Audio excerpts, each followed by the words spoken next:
Father, we're very grateful for how you provide for us. We thank you for this place. And we're grateful for the spring and the coming of the warmth, reminders of new life that you have in us. And as the season renews, we pray that our life renews. New energy, new spirit, changing of the old ways. Thank you. In Jesus' name we pray. Amen. It's nice to have sunshine out there, isn't it? Yes. Morning. So welcome everybody. Now you've all been here before, right? So, okay. So we are in a series called The Righteousness of God in the Old Testament, and with this I believe is the 11th? No, wait. No, the 10th in 12. So we're trying to get kind of the gist of the Old Testament and its broad sweeps and major themes. And what we've done is we end up being somewhat, what's the word, big picture in our perspective, flying over the text at 10,000 miles. And this is kind of what we see. If we get really high enough, we see the Bible in 5 acts. So this is review. We always do this at the beginning. God creates heaven and earth and appoints human vice-regents to rule the earth on his behalf. That's Genesis 1 and 2. The human vice-regents rebelled against their liege, leading to chaos and corruption on earth. That's chapter 3 through 11 in Genesis. And in Genesis 12, God calls into existence the kingdom of Israel as this tool to end rebellion and restore his rule on earth, but the kingdom joins the rebellion. That's pretty much the rest of the Old Testament. Okay. And in Act 4, which is New Testament, God sends his Son as the embodiment of faithful Israel and calls the church into existence as his tool to end rebellion and restore his rule on earth. This is Jesus in the New Testament, and this is a period that we're living in, and we look forward to Act 5. God restores his rule on earth and renews all creation. Okay. And what we talked about at the very beginning is we spent quite a bit of our time on a set of books called Primary History, Genesis through Kings.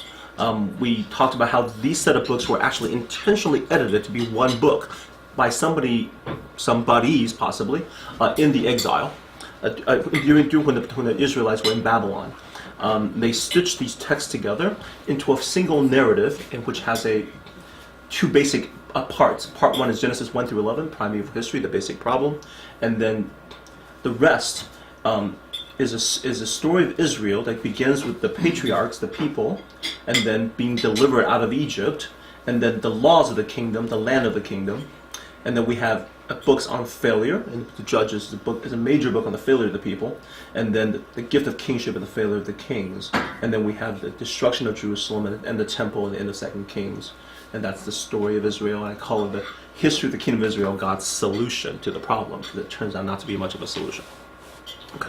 And we spent quite a bit of time on this entire storyline. So, we have a summary of this primary history. God creates a people, he gives them his law, he provides them with land, he gives them with kingship, but the people rebel, and God sends them into exile. And we have and I mentioned that the story of Israel, that's the very brief summary of Israel, is also a brief summary of the story of Garden of Eden. And we really have two parallel stories in the Old Testament. The Old Testament begins with kind of, if you want to, in musical terms, some kind of a solo, maybe a violin. So we have musicians here, violin solo, and then that touching on all these themes, and then we have the rest of the orchestra comes in and do this, all these, and redo these themes in deeper tones, and complicates the story. Okay. So, we also talk about primary history, leaving some questions, huge questions that are unanswered. Okay, which is, if you read primary history, Genesis through Kings, it's a lousy ending to a book.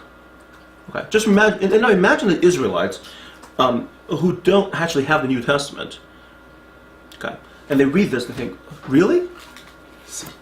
Is this how it ends? What is God going to do about the rebellion of the world? So the problem that initiated the entire call to Abraham, that hasn't been resolved. How is that going to happen? What is God going to do about Israel's exile? So that the tool that God used to deliver the world has now itself rebelled and become part of the problem. Will God rebuild the kingdom of Israel? Is God going to give up on this and use some other tool? How will the future kingdom be different if there's going to be a kingdom? How will the people keep covenant? We know that they can't. Who will be the king, and how will the king be different? Some of these questions. So we touched on the major themes of the Old Testament: creation, recreation, image and kingship, rebellion, a missional covenant, faith, prayer, self-sacrifice. These are all issues that are showing up repeatedly in the primary history. Salvation from slavery, cultus, temple, and the Torah, land, idolatry, exile, and God's personhood, which we actually struggled with quite a bit in our time together, trying to understand who God is and the kind of relationship He has with people. Okay, so that takes us to the scheduled classes. Last week we talked about ritual obedience. We talked about in the prophets. The primary history zoned in on Israel's rebellion as focused on their idolatry. They started worshiping other gods. The prophet stepped in and says, wait a minute, what's happening is by failure to obey Yahweh and serve Him exclusively, they corrupted their society. And that's one of the major problems with Israel, is that they created a structurally unjust society. And that God intended a structure that provided ways for people provided a way for the society not to have a permanent underclass. And by disobeying those laws, the society was really much destroyed in the process. So that was last week. Today we're talking about the loss of mission. We're going to have one more. What is the problem with the Israelites? And then next time, the promise of renewal. That's going to be good. And then 12, the new understanding of suffering. We're going to end with suffering, because I think there's a transitional move, an understanding of how what suffering means in the Old Testament provides a wonderful jumping off point into the New Testament. Okay, so this is a slightly different move. Most people will go from here to the New Testament. I think this is the better way. But that's my own choice here. Okay, so today, that's all review. Today we're talking about the loss of mission, from election to ethnocentrism. We go back to the primary history, the pivotal text, Genesis 12:1-3. God said to Abram, go from your country, your people, and your father's household to the land I will show you. I will make you into a great nation, and I will bless you. I will make your name great, and you will be a blessing. And I will bless those who bless you, and whoever curses you I will curse, and all peoples on earth will be blessed through you. Now, when we talked about this during primary history, I said this is the kind of the programmatic verse for the entire Old Testament. It talks about building a great kingdom to be a blessing to the world. So the rest of the Old Testament is about the kingdom building. People, law, land, kingship. Right? Those are the major themes that show up. And I mentioned that, now what I want to note today is that in primary history, this idea of being a blessing to the nations gradually disappears. Okay, let me show you. In Genesis, it's very much present. Okay, so after that, Genesis 12, in Genesis 18, Abraham will surely become a great and powerful nation, and all nations on earth will be blessed through him. Oh, so that 12 wasn't just the only time it shows up. There's 18. 22:17. I will, God talking, I will surely bless you and make your descendants as numerous as the stars in the sky, as the sand on the seashore. Your descendants will take possession of the cities of their enemies, and through your offspring all nations on earth will be blessed, because you have obeyed me. Okay? I will make your descendants as numerous as the stars in the sky, will give them all these lands, and through your offspring all nations on earth will be blessed. Your descendants will be like the dust of the earth, and you will spread out to the west and to the east and to the north and the south. All peoples on earth will be blessed through you and your offspring. Okay. So the Genesis 12 wasn't kind of a one shot. It was running through Genesis. Okay. I would say it ran all the way pretty much through to Kings, to Exodus, where when we got to the end Exodus 20 is the starting point of the Ten Commandments. The law section begins. This is the last section really about the people and their coming out of Egypt. And we have this passage where Moses went up to God, and Yahweh called to him from the mountain and says, this is what you're to say to the descendants of Jacob, and what you're to tell the people of Israel. You yourselves have seen what I did to Egypt, and how I carried you on eagle's wings and brought you to myself. Now if you obey me and fully keep my covenant, then out of all nations you will be my treasured possession. Although the whole earth is mine, you will be for me a kingdom of priests and a holy nation. This idea of a kingdom of priests and a holy nation. The entire Israel is supposed to be a priesthood to the rest of the world. That's their calling. That's their vocation. That's why I call this a missional covenant. Okay, people talk about covenants being creating a relationship. You shall be my people and I shall be your God. That kind of relationship between God and Israel. Except this covenant has always had a missional element. It's supposed to go accomplish something. There's a function involved. Okay, so just jumping straight to the New Testament, that missional element of the covenant never changed. The new covenant is really a renewing of this covenant. the church first serves the same function to bless the nations. Okay, just kind of jumping ahead a little bit. But Israel was always called to this, and you have that repeated in Genesis. Now you show up in Exodus again. And then, yes? When do you want to take questions, later or? Let me pause right here and take questions. I'm sorry, I don't mean to interrupt. Sorry. Yeah. Go ahead. So, how much continuity is there between this mission and how much discontinuity is there in terms of Jesus doing something new? So I would say this. I would say, in the vaguest sense of being a blessing, and when we say come about blessing, we're talking about reversing the curse of the fall. There's absolute complete continuity. What Jesus did is change the terms, the stipulations of the covenant, not the. So, sorry, let me back up. In covenant, we talk about building a relationship, and then we have stipulations, what each side is responsible for. Okay, and in this particular covenant, there's also we have to add to it a mission. So it's like we're partnering together to do something. So the end goal is to reverse the curse. In the New Testament, that did not change. The relationship, building a close-knit relationship, and the stipulations, what you're supposed to do to maintain this covenant, that changed. Okay. Okay. Does that make sense? Yes. I was thinking that, like, when you said, like, all the nations will be blessed, well, like, it doesn't really seem much of an act of going out and blessing all the nations, but more just sitting there Yes. in the land of Israel. Pretty much. If you look at how it's supposed to be done, is done through interacting with the world. Right? So if you see, I will bless those who bless you, whoever curse you, I will curse. That's the relationship. The rest of the world sees Israel, and they say, hey, that's a really nice nation. Wow, that's awesome. And they feel, and you know, we last time we met, we talked about having that, you know, the idea that there's no permanent underclass. Land does not belong to you, belongs to God. Therefore, you can never sell land. So when you're selling is use rights, and it gets returned every 50 years. So when that happens, you have a society in which there's never a permanent underclass. That kind of society, other people are going to go, wow, that's God's kingdom right there. And when they recognize that, God will bless them. Okay. And when they say, we don't want justice, we don't want equality, that kind of setup, that's just crazy. Okay. By looking at Israel, they react to it. In so doing, they reveal their own hearts, and they reveal their own state of fallenness. So the cursing and blessing is based on nations' interaction and reaction to Israel. So in a sense, you say, yeah, they're sitting in Canaan, except I think I made this point before that Canaan sits at the crossroads of empires. All right, Egypt. Think about it this way. Here's Canaan, Egypt, Mesopotamia, the Greco-Roman civilization. Center of three different ones. If you want to this is the land bridge that connects them all. So it is the place where culture, God had a sense of humor. He stuck them right on a place where anybody who wants to go anywhere will travel through there. They're on the turnpike. They're on the turnpike. Crossroads of America. They're Indiana. So they're crossroads of America. There they are. So in a sense they sit there, but in a sense they are going to the rest of the world just by sitting where they're sitting. So, yes. Isn't it the case, Charles? Oh, I'm sorry. I was just wondering if that made Samaria Gary. That's all. Okay.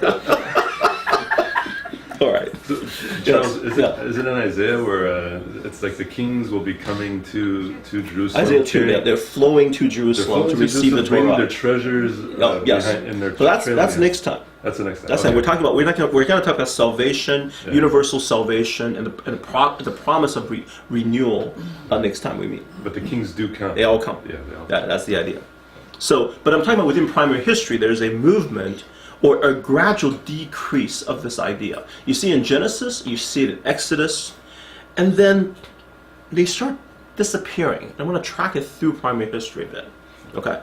The reason for why it disappears is very obvious. I think it's obvious. Is that the storyline stops focusing on Israel and the Gentiles. It becomes focused on Israel trying to survive and trying to maintain faithfulness to God. That becomes the main tension. So you have a tool that's, okay, if you think about it, Israel as being this created out of nothing, a kind of the main character in the story who has a job to do. But this main character has a dark side. and eventually turn over to the dark side. So the conflict isn't trying to accomplish the goal. The conflict is trying to stay on the wagon, stay on the bright side, and that becomes the main source of conflict in the Old Testament. Will Israel turn? Can it be turned around? And the answer is no at the end. So the conflict moves away, and the primary history turns away from this issue. But before we get there, we have a few interaction with Gentiles that are quite interesting. One is Rahab, and the story I think people are familiar with, but I want to read it quickly. This is in Joshua now. They left Mount Sinai. They're entering into the promised land. Joshua is now the leader, son of Nun, secretly sent 2 spies into Shittim. Go look over the land, he said, especially Jericho. So they went into the house of a prostitute. Just great. They just go straight to the prostitute. Okay. Named Rahab, and stay there.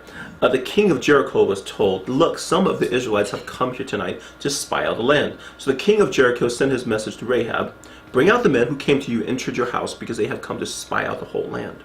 But the woman had taken the 2 men and hidden them. She said, yes, the men came to me, but I did not know where they had come from. At dusk, when it was time to close the city gate, they left. I don't know which way they went. Go after them quickly. You may catch up to them with them.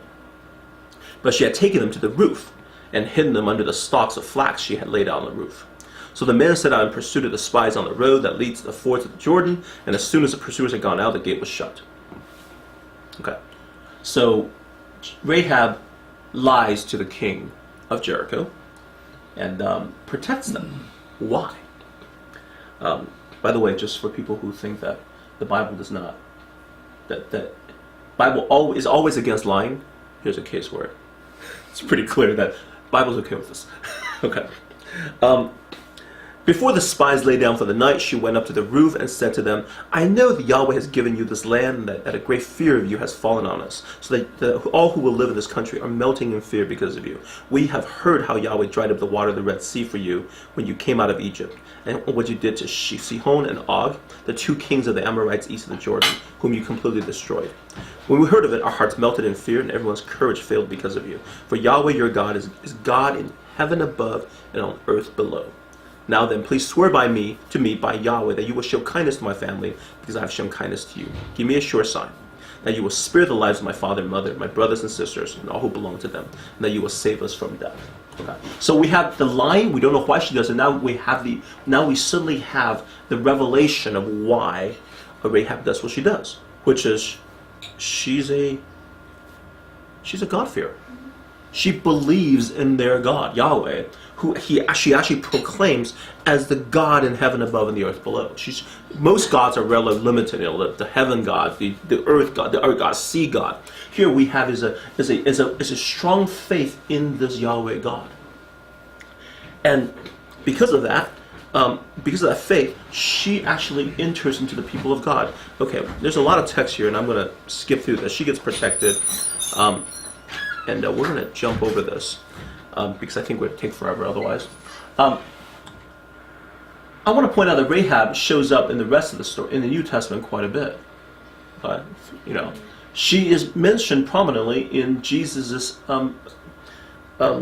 genealogy. Salmon, the father of Boaz, probably not Salmon. I think it's likely Salmon. The father of Boaz, whose mother was Rahab. So Rahab is the mother of Boaz. Boaz, the father of Obed, whose mother was Ruth. Obed, the father of Jesse. So, right there in Jesus' genealogy, Rahab, a Gentile, a Jericho, a Canaanite woman, becomes included into the people of God. She's blessed by this. Hebrews 11, by faith, the prostitute Rahab, because she welcomed the spies, was not killed with those who were disobedient. James, in the same way, was not even Rahab the prostitute considered righteous for what she did when she gave lodging to the spies and sent them off in a different direction. Okay. So Rahab is really kind of one of the first stories in the primary history where somebody outside is kind of brought in and included and joined into the storyline. Okay, so that's pretty good, right? People join in, they see the God, they believe the God. Awesome. Okay, no real problems here. Any questions on Rahab? Yes. Well, this was just on the point you were making before about Israel being the blessing to the nation. Yeah. After the golden calf, wasn't there now the Levites are blessing the Israelites and the priesthood was taken away from the people?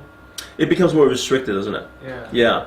So yeah, so we had the whole section on the rebellion of the people, a section, where we see from the golden calf and even before, and we tracked it all the way through that this is a major theme of the failure of the people. So you want to put it this way: as the people fail their mission to bless the other nations, people fail more and more. Other people's their ability to bless other people decreases. So we kind of have this dual thing going on here. But even here, so right here, we still have this going on, and we'll see changes coming up. Okay, it's gonna get interesting. Okay. Other questions? Okay. Now I want to bring up Ruth, even though Ruth is not part of primary history, but Ruth is situated in the book of Judges. So I want to bring Ruth into the storyline right here. And the reason for this is that there's a very specific mention of Moabites in the Deuteronomy, in primary history. Okay, so this is another one of the very interesting stories. Deuteronomy 23:3, no Ammonite or Moabite or any of the descendants may enter the assembly of Yahweh, not even the 10th generation. For they did not come to meet you with bread and water on your way when you came out of Egypt. And they hired Balaam, son of Beor, and Pethor, and Aram, and Naharaim, to pronounce a curse on you. Okay, so we don't need to go to details, except the Deuteronomy lays out, Ammonites and Moabites are bad. We don't like them. They didn't welcome us. So they're not going to be part of Israelite. We can't include those two.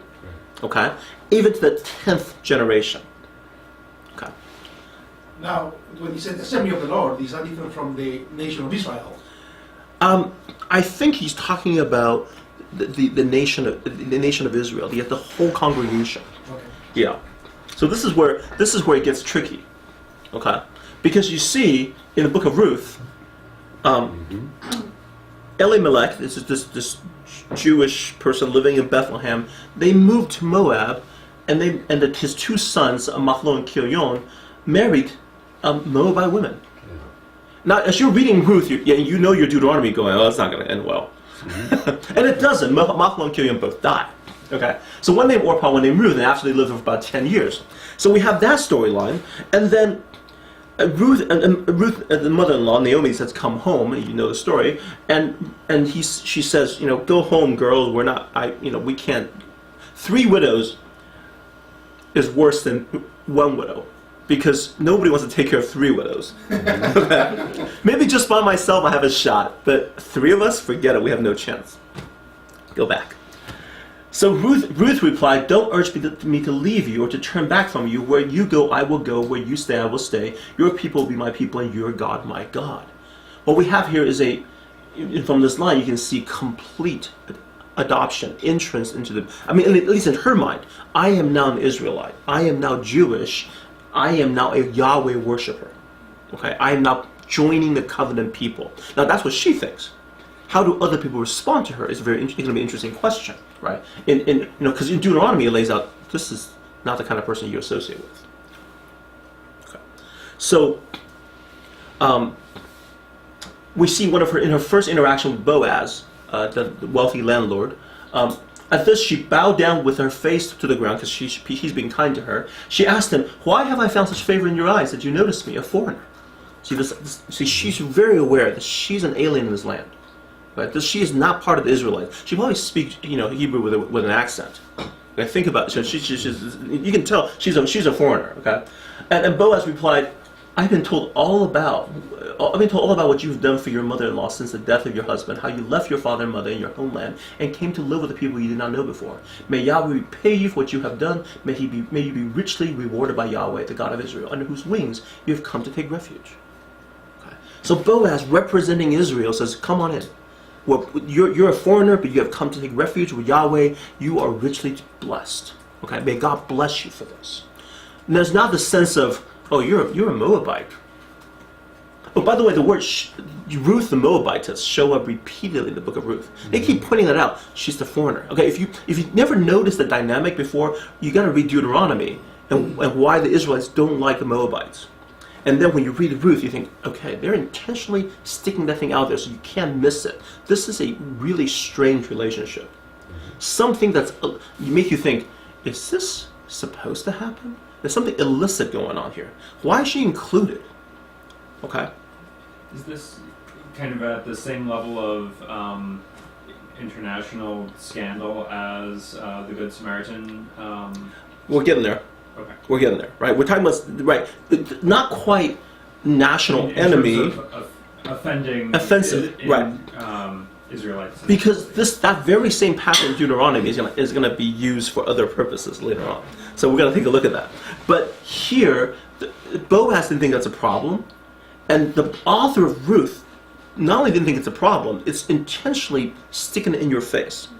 This is a Moabitess woman, and she has transformed and joined the people of Israel. She is to be welcomed. In fact, she is so strong a woman that Boaz is going to marry her, and she is to be the ancestor of David. Now let's just go back to Deuteronomy real quick. 10th generation cannot enter the assembly of Yahweh. Her grandson Yeah. Who's going to be king? is going to be king of Israel. Okay? This is weird. This is really messed up. Actually, not her grandkid. Obed, Jesse, David. So great grandkid. Her great grandkid is going to be the king of Israel. Yes. James and then. Would Ruth be a critique of Judges? I think Ruth is a critique of Judges, without a doubt. Why would you say that, James? or But go ahead. like a contrast, like, hey, look at this Moabite woman who's being faithful to God, but Mhm. the judges are just failing. Well, Like, it's the people are failing. Right. It's a pointed critique of Judges because, first of all, it says it's said in the book of Judges. Second, the problem of the Israelites is that they became like the Canaanites in the book of Judges. There's a gradual transformation where they become more and more Canaanite-like. If you see that it's a story of them, worshiping other gods, and finally you end with like Jephthah, who is sacrificing his own daughter, which is what the Canaanites do in terms of child sacrifice. And then when you end with the final stories in which you have the violent attacks against the traveling Levi, which echoes Sodom and Gomorrah from Genesis, right? This idea of we attack any travelers who come into our town. We want to rape them. Okay, that's right out of Sodom and Gomorrah. So the idea is that Israel is transforming and becoming Canaanite in the book of Judges. And then in Ruth, it's a Canaanite woman becoming Israelite. It's that reversal, right? So if you want to think about, Call of the Wild, which is Jack London's storyline about the dog who becomes, a domesticated dog becoming more and more wild. And actually he wrote another one. I can't remember the name now. Which was about a wolf that becomes domesticated. Basically, he wrote two books that parallel each other. What we have here is Israel becoming Canaan, and then a Canaanite woman becoming Israel, and becoming a core part of Israel. Okay, so two stories moving back and forth here. Okay, good observation, James. Very nice. So, I just want to point out the foreign woman, the Moabite woman thing. It's huge. Okay, it's a critique of certain kinds of mentality. That we are the elect. For Gentiles are out. We don't want them around. And Ruth is written to counteract that and says, look, one of the most major important personages in our history, David, comes out of the Moabite line. And in fact, she is most faithful. Okay, and she's not elect at all. So, any questions on Ruth?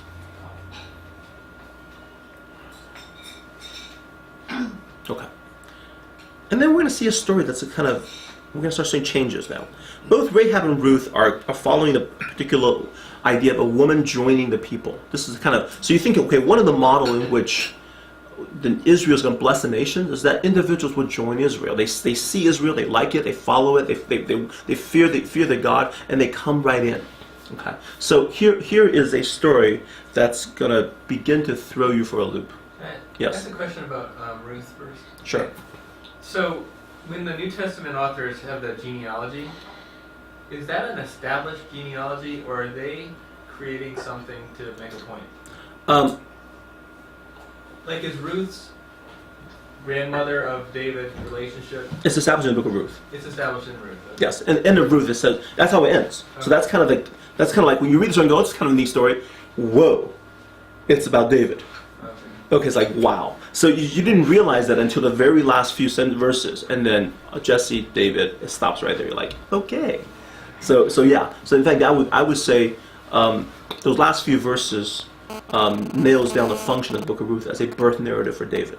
So because usually for most important figures in the Old Testament, there's a birth narrative of some sort, or origin narrative. Where does this person come from? And Moses had a birth narrative, right? So Isaac has a cool, very cool birth narrative.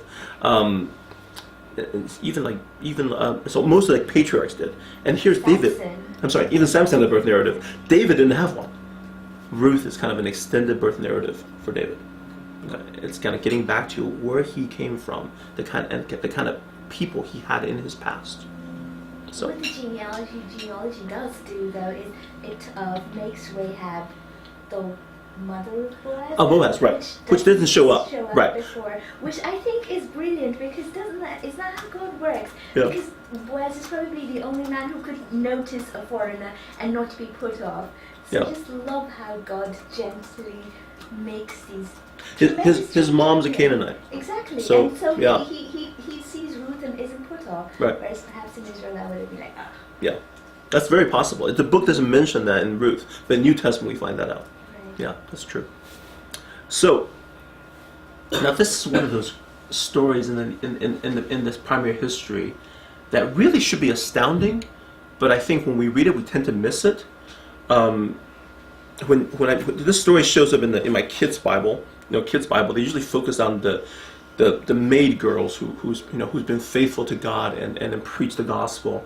But let me just tell the story, and then we'll see why this story is so important in primary history. It marks a tremendous turning point. Okay. Now Naaman was commander of the army of the king of Aram. So now we fast forward David, Solomon, and we're fast forwarding into the time of the kings now. Okay, and we're dealing with the northern kingdom. Naaman was commander of the army of the king of Aram. He was a great man inside of his master and highly regarded, because through him Yahweh had given victory to Aram. Whoa! Stop right there. Okay, so stop right there. Naaman. Yahweh was using Naaman and giving him victory to Naaman because Naaman was this great guy, a man of tremendous integrity and dignity. He's not a Yahweh worshiper. Mm-hmm. But because of who he is, just depth of character, God says, you know what? I'm going to have him win victories for me. Okay. Now, who is he fighting? He's fighting Israel. Just like, okay, something has gone terribly off the rail at this point. Yahweh is now using, so we're talking about Israel becoming rebellious, and God is now using the Gentile nations to attack Israel. Here we have an individual of great character that Yahweh is using. Valiant soldier, but he had leprosy, so he has a problem. Now bands of raiders from Aram had gone out and taken captive a young girl from Israel, and she served Naaman's wife. She said to her mistress, "If only my master would see the prophet who is in Samaria, he would cure him of his leprosy." Naaman went to his master and told him what the girl from Israel had said. Okay. So Naaman went to the king of Aram. "By all means go," the king of Aram replied. "I will send a letter to the king of Israel." This is great. So here's the thing, all right? So we don't know what they're thinking. You can easily think what the king of Aram is thinking. Whatever. This will be fun. This will be fun. I have the ability to mess with the king of Israel. I will do so. So he does. So Naaman, of course, is obviously very sincere, but Aram is the king of Aram is having his fun. So Naaman left, taking with him 10 talents of silver, 6,000 shekels of gold, and 10 sets of clothing. The letter he took to the king of Israel read, "With this letter I am sending my servant Naaman to you so that you may cure him of his leprosy." This is hilarious. This is so much fun. So as soon as the king of Israel read the letter, he tore his robes and said, "Am I God? Can I kill and bring back to life? Why does this fellow send someone to me to be cured of his leprosy? See how he's trying to pick a quarrel with me." Okay, so I think the king of Israel is reading this story, reading it very precisely. He knows exactly what's going on, and he's really upset with this, even though Naaman is entirely sincere. When Elisha, the man of God, heard the king of Israel had torn his robes, he sent him this message: Why have you torn your robes? Have the man come to me, and he will know that there is a prophet in Israel. So Naaman went with his horses and chariots and stopped at the door of Elisha's house. Elisha sent a messenger to say to him, "Go, wash yourself 7 times in the Jordan, and your flesh will be restored and you'll be cleansed." But Naaman went away angry and said, "I thought that he would surely come out to me and stand and call on the name of Yahweh his God, wave his hand over the spot and cure me of my leprosy." You know, like do the whole hand raising thing. You know, you've seen this. You've seen it on stage, right? So that kind of stuff. We expected something like that. Are not Abana and Pharpar, the rivers of Damascus, better than all the waters of Israel? Couldn't I wash in them and be cleansed? So he turned and went off in a rage. You know, Jordan River, what the heck? Naaman's servants went to him and said, "My father, if the prophet had told you to do some great thing, would you not have done it? Go achieve some great thing, you'll be cured." "Oh yes, there's a mission worthy of me, Naaman. So why not this? How much more then when he tells you, wash and be cleansed?" So he went down and dipped himself in the Jordan 7 times, as the man of God had told him, and his flesh was restored and became clean like that of a young boy. Then Naaman and all his attendants went back to the man of God. He stood before him and said, "Now I then know there is no God in all the world except in Israel." Stop right here. Yeah, that's big. What had just happened? Naaman is affirming monotheism, Yahweh, as the God of Israel.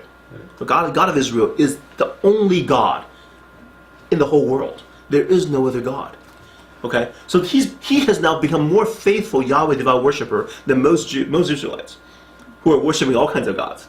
Okay, so here we have a Gentile, a foreigner, a great man, a great general, who has now just converted to Judaism, to wrong choice of wording, ancient Yahwism. Okay. Stop before, and you know the story, so I don't. But for those of you who don't, what should happen at this point? Circumcision. Yes, circumcision would be nice, possibly circumcision, and what else? Based on what we have seen so far, the pattern, He should have stayed in He would be Israel. welcome. he should become Yeah. king of Israel's general. Right. He should join the people of God. When you say king of Israel's general, you mean general of Israel's king? No, king of Israel's general in charge, his military. He should join the Israel army and lead the Israel's army to victory. Right, be the general of the army. Right, general of the army. Right, Yeah, right. okay, got it. Yeah, his general. Sorry, Yeah, king of yeah, Israel's got it. general. Right, right. Yeah. So that should happen, right? So, so first of all, he offers a gift, kind of an offering. So please accept a gift from your servant. The prophet answered, "As surely as Yahweh lives, whom I serve, I will not accept a thing." And even though Naaman urged him, he refused. Okay. "If you will not," said Naaman, "please let me, your servant, be given as much earth as a pair of mules can carry, for your servant will never again make burnt offerings and sacrifices to any other god but Yahweh." Once again, I am now going to worship Yahweh. So I need to carry dirt with me. What's he planning to do? Okay. But what was that? I don't think that's kind of odd, because if you think of the God of Israel, he seems to be very hung up on land. Land. Yeah. Yes. So, He's taking the land. yeah. He's saying Yahweh is Israel's king, so I'm going to take some dirt with me back to Aaron. Mm-hmm. And I'm going to worship Yahweh on this piece of dirt. Okay? So Yahweh is now connected to the land, not to the people. So,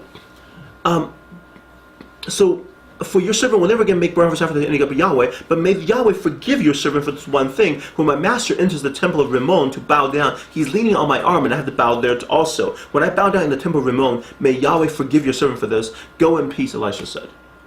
So he's basically saying, I'm going to be a Yahweh worshiper in Aram, and I'm not going to be offering any sacrifices. There's just as every now and then when the king goes in, I need to walk with him, and I will bow down as well. That's the only time. And Elisha says, okay, no problem. Yeah. No big, go for it. Okay. First of all, Elisha doesn't say join Israel.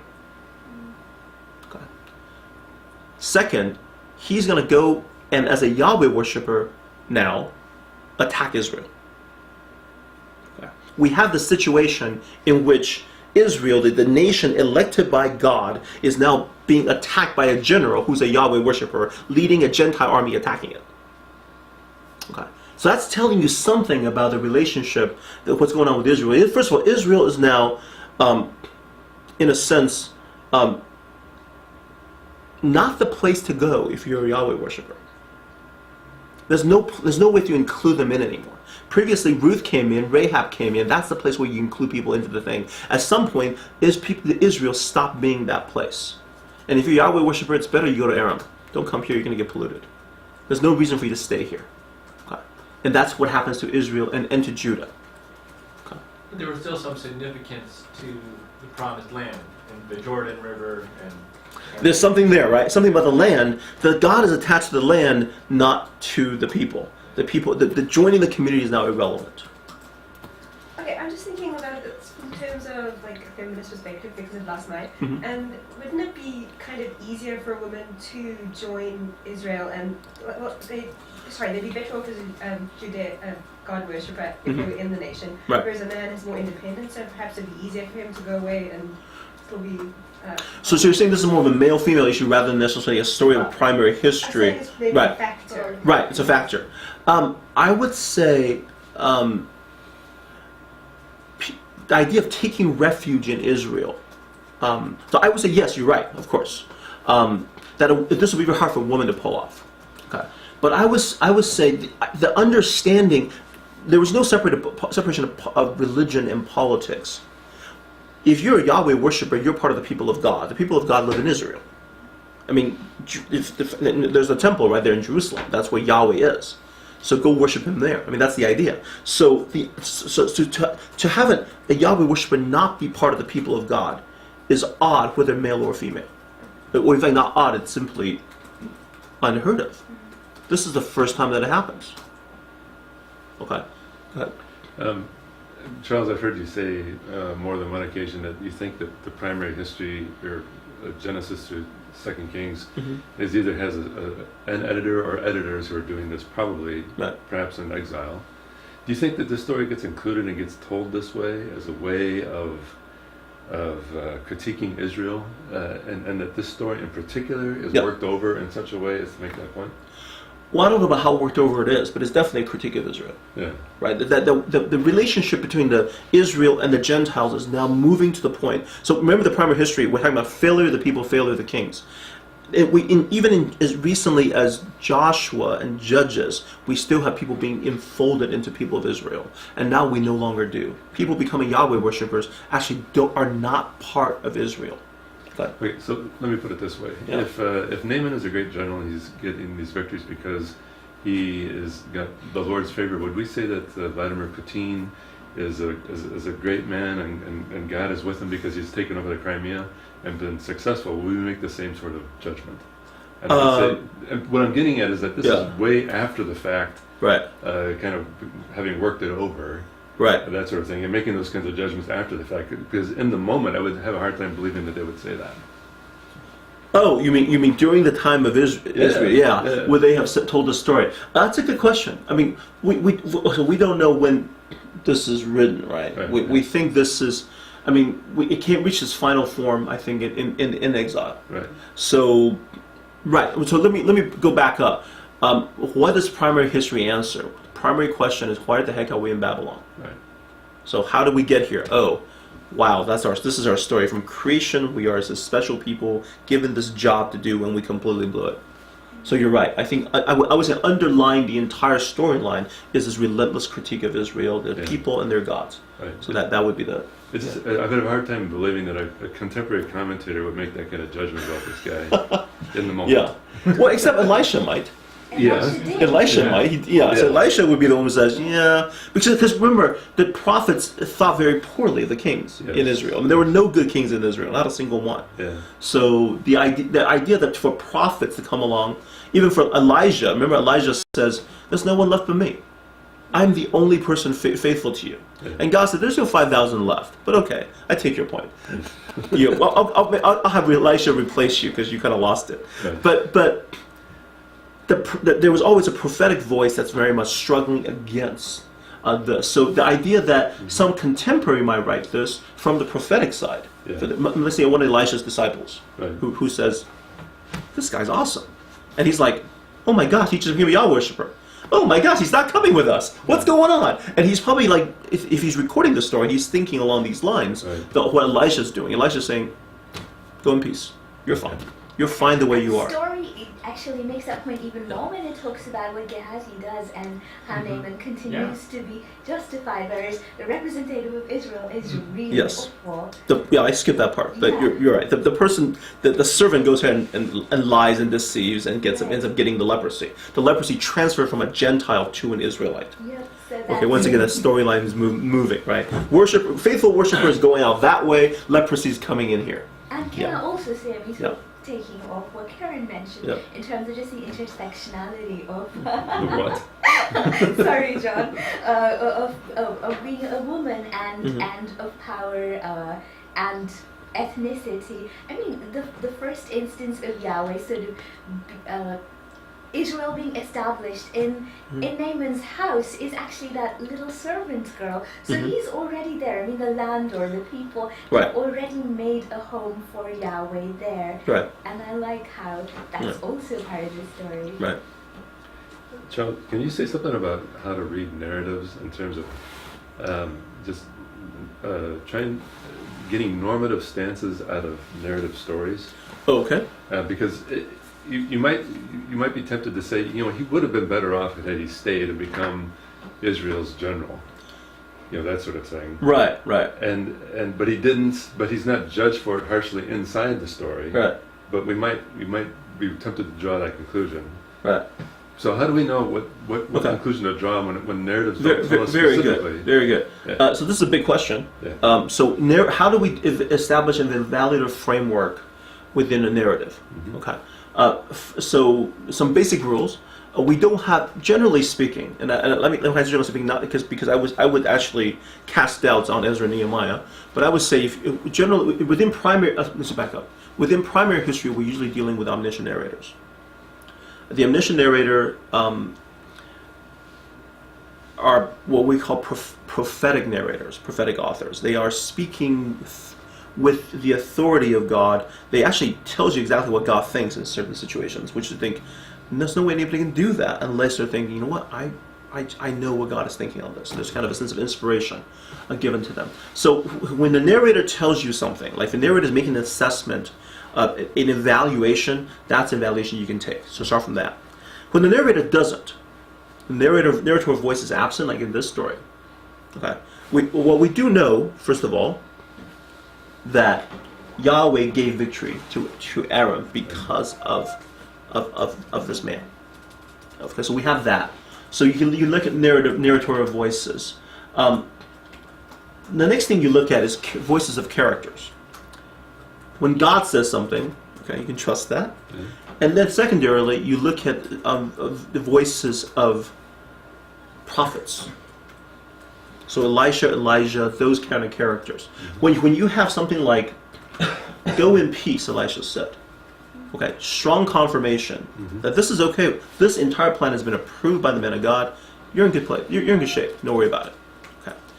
Once you get past narrator, God, and prophet, now you're dealing with all kinds of problems, and you're not to trust most characters. Okay, even things they tell you, you just you have to kind of sit there and tease things out. Does God, does the narrator want you to believe this person, evaluate through this person's eyes? And the answer is usually not. Okay, so be very careful about what characters say. Okay.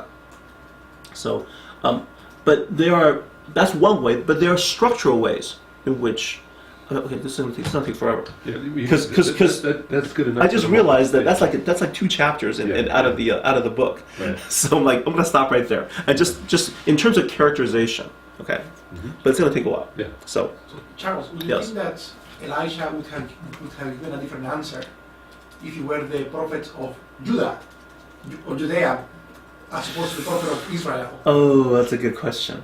That's a That is a good question, and I don't know. I mean, it's hypothetical, but Judah at that time was in a different place, Yeah. right? Judah was in a different place. They were more faithful. The kings were more faithful. Right. So, yeah. And at that point, Judah was not set for destruction.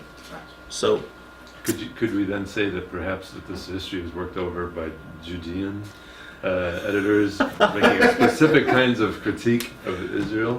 Look, they critique Judah just as badly. Okay. Right, Judah gets just the idea that Judah is just as bad if Israel's not worse. Okay. It becomes a trope later on. Okay. So I don't think that's the case. But I think there's something to be said about that.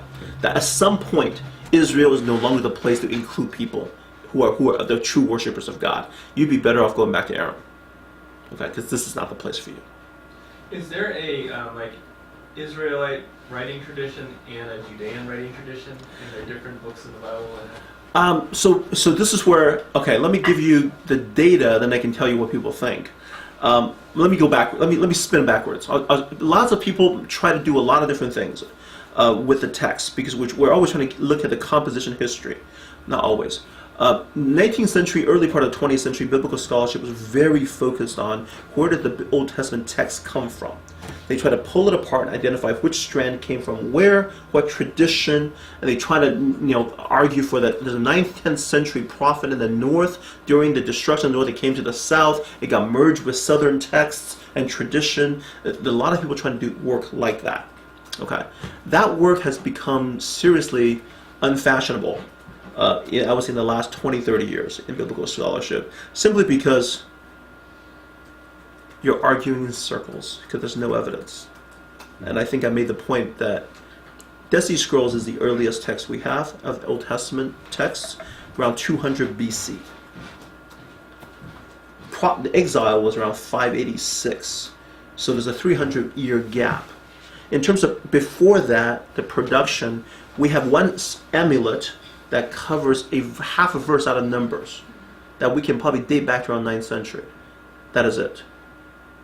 That's all the evidence there is in terms of what Old Testament might have come from and who wrote it. And so we just don't have evidence. So people can tell a lot of different stories, and they do. And you constantly hear people write new theories on this and that, this and that. It's like, that's cool. You can go get published if you want. If you write a fun enough story, But there's just nothing there. So, yeah, that's a way of answering. I take a minimalist in terms of how much we can know approach to this, whereas a lot of people try to nail things down quite well, and their arguments usually based on certain other sets of presuppositions. So, okay, let's move from Naaman. Jonah is also attached to primary history. Jonah is mentioned during the reign of Jeroboam II, which is roughly around 745, 750 BC, about 30 years before the destruction of Israel. Okay, and Sorry, about how many years before the destruction? about 30 to 40 years before the destruction of Israel, 722, 750, something like that. During the reign of Jeroboam II, the northern kingdom actually was extremely prosperous and expanded its territory significantly. Okay? Kind of the last hurrah for the northern kingdom. 30 years later, it was destroyed by Assyria. Capital Assyria, Nineveh. You need to know that. You need to know that when you read Jonah. You just need to know that when you read Jonah. Okay. I read somewhere that it wasn't the capital at the time of Jonah, though. It became the capital by the time Assyria took over the northern kingdom. But it wasn't. So Ashur, right. Yeah. But it's a right. prominent city. It's a prominent city, part of Assyria. Yeah. So you have to know that when you read Jonah, because if you don't, Jonah makes no sense. Mm-hmm. Okay. You have to know that when you're talking about the city of Nineveh, it is the future enemy of Israel, the tool by which God would destroy Israel, the northern kingdom. Okay. And Jonah is a prophet to the northern kingdom. Okay. So, once again, I'm going to assume we know the story of Jonah pretty well. The word of Yahweh came to Jonah, son of Amittai. Go to the great city of Nineveh and preach against it, because its wickedness has come up before me. Jonah ran away from Yahweh and headed for Tarshish.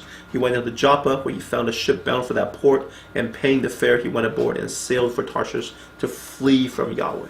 So, interesting storyline. God says, go to Nineveh, prophesy against it, which from geographically would be heading northeast, mostly northeast.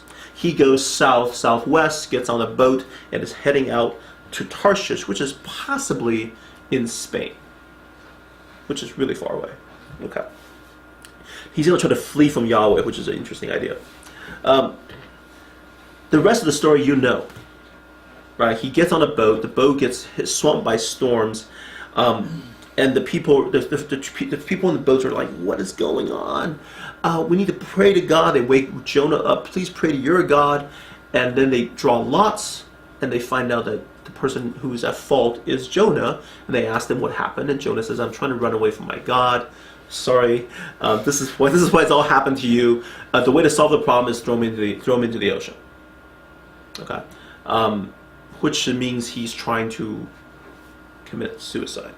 Okay, so Jonah is very dedicated to his non-participation of Yahweh's mission. Seriously, I mean, he seriously didn't want to do this. Okay. Why doesn't he just jump overboard? Why does he say you have to throw me overboard? I think this is an interesting question. I don't know. My speculation is that's kind of hard to do. Yeah. I think he's scared. I mean, I think he just could have killed himself long before if he really didn't want to do this. Without a doubt, he's trying to commit suicide. That part is clear. There's no understanding, I think, on Jonah's part that a fish is going to swallow him. Okay. So he didn't anticipate that, didn't expect that. He says, please kill me. I'm obviously having a problem killing myself. Please throw me Now, what's great about the story is that it emphasizes that these people, these Gentiles, very clearly Gentile seafarers, they strive hard to try to get the boat to the shore to save Jonah's life. They worked really hard. I mean, they were like desperate to save Jonah's life, and they couldn't do it. They had this prayer to God. It was like, God, please don't find us at fault. It's not our fault. Sorry, you want to do this. Then they toss him overboard, and the moment it tosses overboard, boom, weather calms down, and they sit there and they started worshiping Yahweh. Yeah. Jonah has to be one of the most incredible, successful evangelists out there. I mean, boom, all these Gentiles became Yahweh worshippers. Of course, they don't join Israel. They just became Yahweh worshippers. They made vows to Yahweh. Jonah gets swallowed by a fish. And then in the fish, somewhere he prays this really silly prayer. If you look at Jonah 2, and then God commands the fish, and he gets spat out, vomited up onto the land. Okay.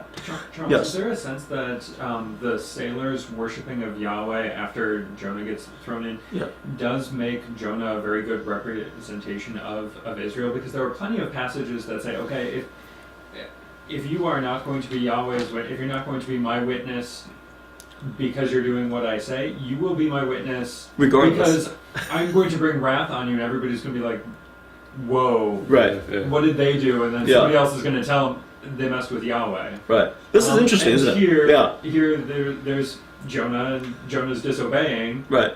and they throw him in, and the result is all of these sailors are like, okay, so don't cross Yahweh. You're supposed to be a Yahweh blessing is to the God. nations. Right. You're supposed to be a blessing to the nations. If you won't do it, Yeah. You're still going to be a blessing to the nations. In your disobedience, you will bless the nations. Yeah, that's very interesting. I think Paul has something to say about that in Romans 9 through 11, about Israel being used to accomplish God's purposes, even though they're not trying to accomplish God's purposes. I think Jonah is accomplishing God's purposes, even though he's clearly refusing to. So Jonah 3, a word of Yahweh came to Jonah a second time. Go to the great city of Nineveh and proclaim the message I give you. Jonah obeyed the word of Yahweh and went to Nineveh. Now Nineveh was a very large city. It took 3 days to go through it. Jonah began by going a day's journey into the city, proclaiming 40 more days and Nineveh will be overthrown. Okay. I believe there's an intentional minimalist kind of a approach here to this description. Wrong choice of word. We're trying to, I think the narrator is trying to make sure you see that Jonah wasn't trying very hard. 3 day city, he goes a day into it, so he didn't get very to the middle. He threw out a line, and that's it. So I think he did his job. Okay. God says to do it, I did it. Walks in, couple in, maybe in the middle, maybe some small neighborhood, says, 40 more days, and then it'll be overthrown. Walks out. Okay. And then so this is kind of the same. This is an echo to the sailors. Same thing, which is the moment Jonah talks to anybody, people are like, "Wow, God is great." And the Ninevites believe God, and fast was proclaimed all of them, for the greatest and the least, and put on sackcloth. Okay, so as you know the story, God does not punish Nineveh. They all repented. In fact, they put sackcloth on animals. It's just a cute little thing that goes on there. It's like, you have to imagine this picture of sackcloth on animal, how silly that looks. All the cows have sackcloth. Okay, so, and we get to really the point of Jonah. Okay, which is the end of chapter 3 and beginning of chapter 4. This is really the point of the story. When God saw what they did and how they turned from their evil ways, he relented and did not bring on them this destruction he had threatened. But to Jonah, this seemed very wrong, and he became angry. He prayed to Yahweh, "Isn't this what I said, Yahweh, when I sailed home? That is what I tried to forestall by fleeing to Tarshish. I knew that you are a gracious and compassionate God, slow to anger, abounding in love, a God who relents from sending calamity. Now, Yahweh, take away my life. It is better for me to die than to live." Then Yahweh replied, "Is it right for you to be angry?" Jonah had gone out and sat down in a place east of the city. There he made himself a shelter, sat in its shade, and waited to see what would happen to the city. So God didn't destroy it. Jonah got mad. All right. So now we have a passage which in chapter 1, so this is where biblical writers often hide information until the end. This is not what I said when I was still at home. He said to Yahweh something. Okay? But narrator doesn't tell you what it is. He holds it to the very end, and now we suddenly learn of it. Oh, this is why Jonah... We didn't really know why Jonah ran off, and now we do. Jonah had an argument with God. He says, "Look, I know the kind of God you are. You're one of those forgiving kind of gods. And that's not what we really need. Not one of those New Testament kind of gods. What we really need is an Old Testament kind of God." Okay? This is kind of sort of like people like, you got to get this Old Testament, New Testament God idea out. And this is where Jonah says, "I know you're compassionate. I know you're forgiving. I know you care about people, and this is a major problem. Finally, the time has come to punish the Ninevites and destroy them before they destroy us. And you're going to go ahead and forgive them? I am not going." All right, does that make sense? Now, he wants Ninevite destroyed. He wants Nineveh to be destroyed. He wants that city wiped out clean because he's seeing it from an Israelite's perspective. And God said, "Is it right for you to be angry?" Because he says, "Please kill me now." Okay. So I didn't die. Earlier I would try to kill myself, didn't work. Now please kill me because I don't want to see the result of my work, which is my success. The destruction of Israel.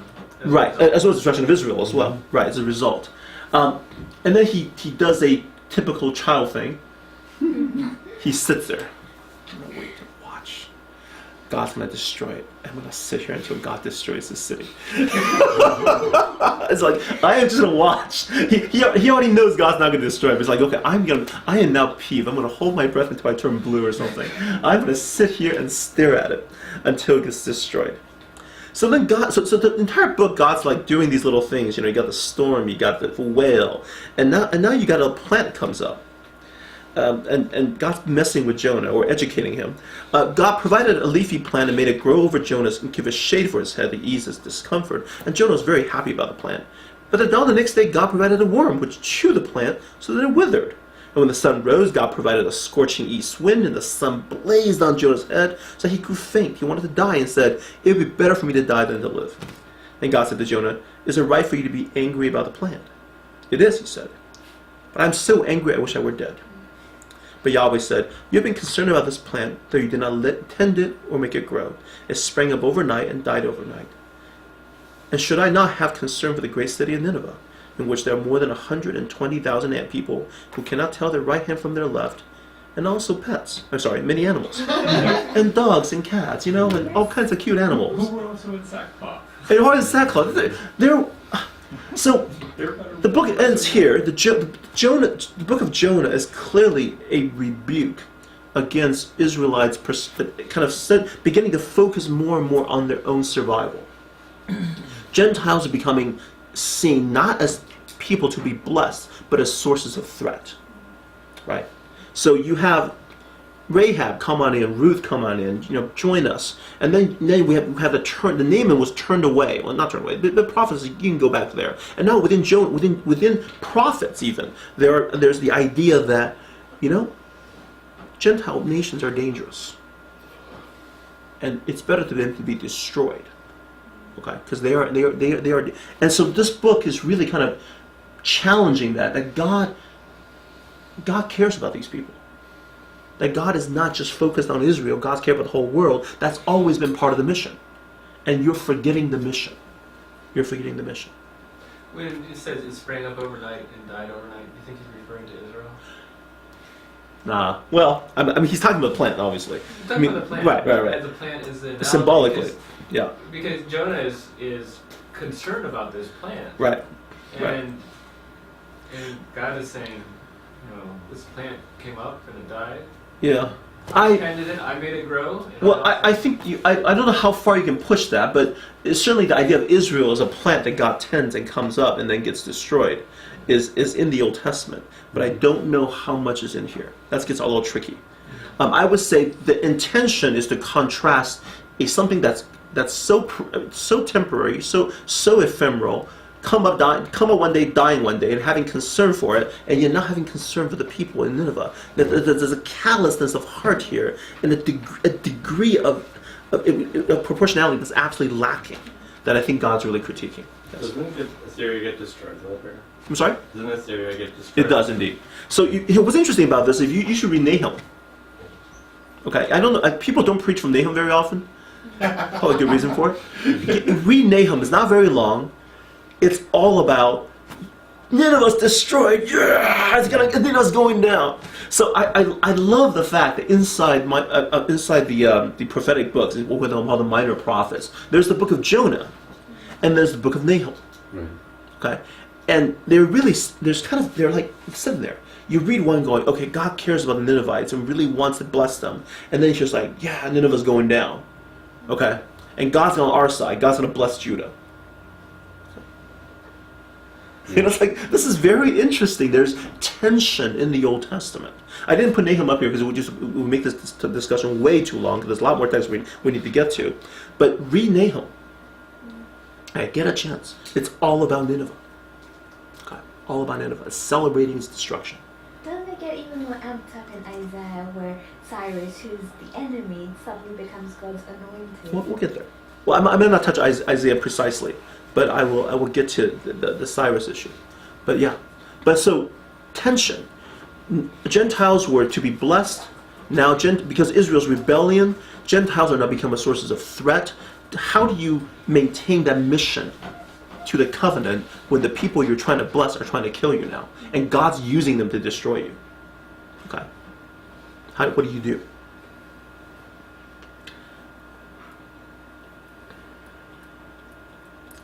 Just a bit of historical background on this.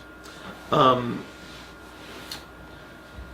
history that we're not this is a period of history from exile to roughly the time of, actually not quite, we don't get to quite get the New Testament, but this covers really the rest of the exilic period and post-exilic period.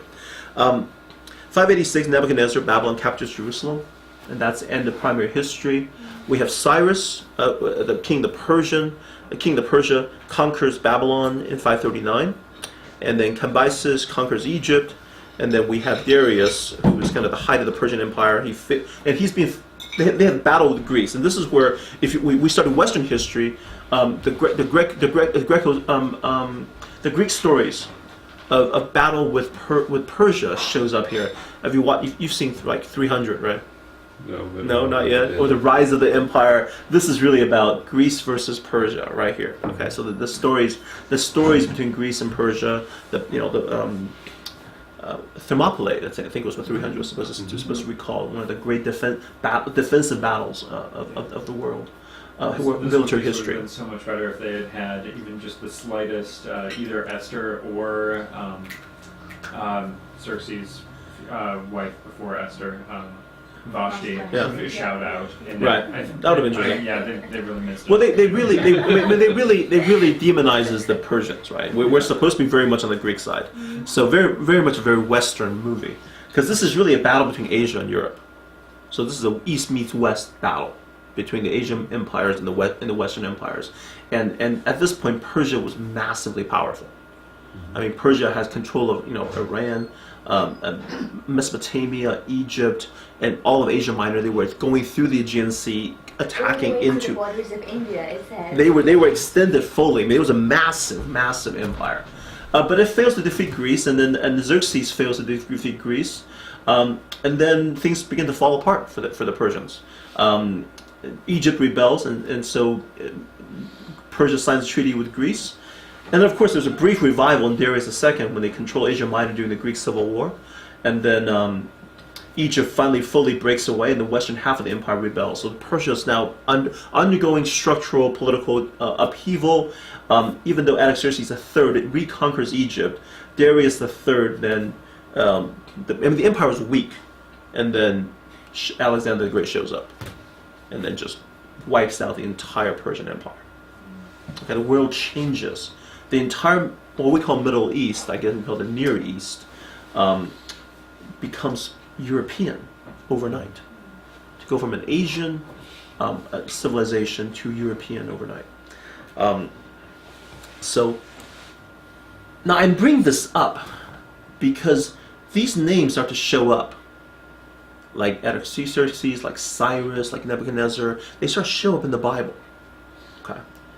Because Israel lost power. Okay? And that becomes the dominating reality. The Gentiles whom we're supposed to bless and we're supposed to include in us, which we're supposed to kind of rule over them, they are now ruling over us. And the text from the Bible that I think that most captures this dynamic is Psalm 137. Okay. These are written by the exiles in Babylon. These are Jews in Babylon. They're hanging there on there. And I'll just read it. By the rivers of Babylon we sat and wept when we remembered Zion. Remember our homeland. There on the poplars we hung our harps. For there our captors asked us for songs. Our tormentors demanded songs of joy. They said, sing us one of the songs of Zion. Give us one of the Jerusalem songs. We heard about you guys. You guys have wonderful worship. Really good job. Can you play some of that for us? That'll be really cool. Okay. How can we sing the songs of Yahweh while in a foreign land? If I forget you, Jerusalem, may my right hand forget its skill. May my tongue cling to the roof of my mouth if I do not remember you, if I do not consider Jerusalem my highest joy. Remember, Yahweh, what the Edomites did on the day Jerusalem fell. Tear it down, they cried. Tear it down to its foundations. Daughter Babylon, doomed to destruction. Happy is the one who repays you according to what you have done to us. Happy is the one who seizes your infants and dashes them against the rocks.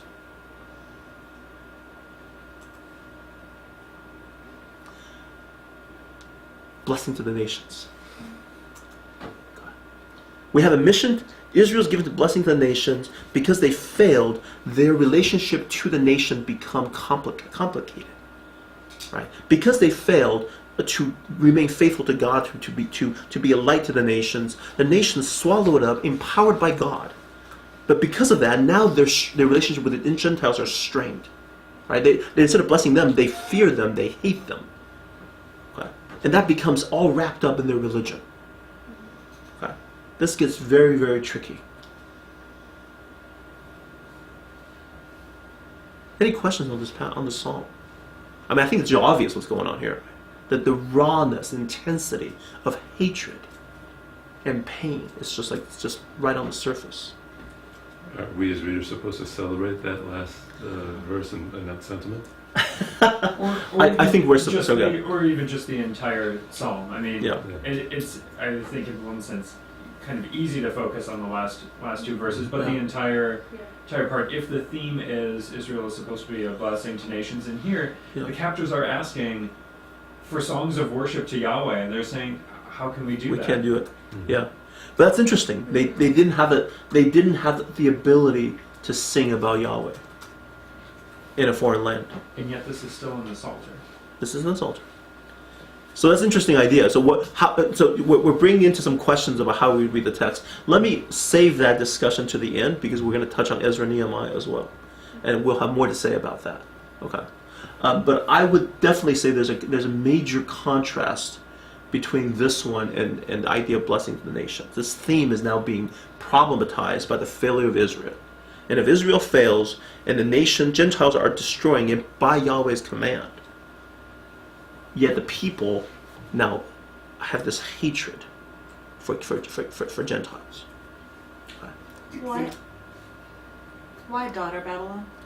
Oh, just a city feminized. Oh. Yeah. Okay. So it's like Jerusalem. You know, it's like daughter Jerusalem. The daughter is just kind of a personification of Babylon. Because cities are feminine, so you produce children. That's people who live in you. So your infants is really getting at Babylon's production of kids. So. Does it mean anything with respect to relationship to Yahweh? That it is somehow specifically Yahweh's daughter? Oh no.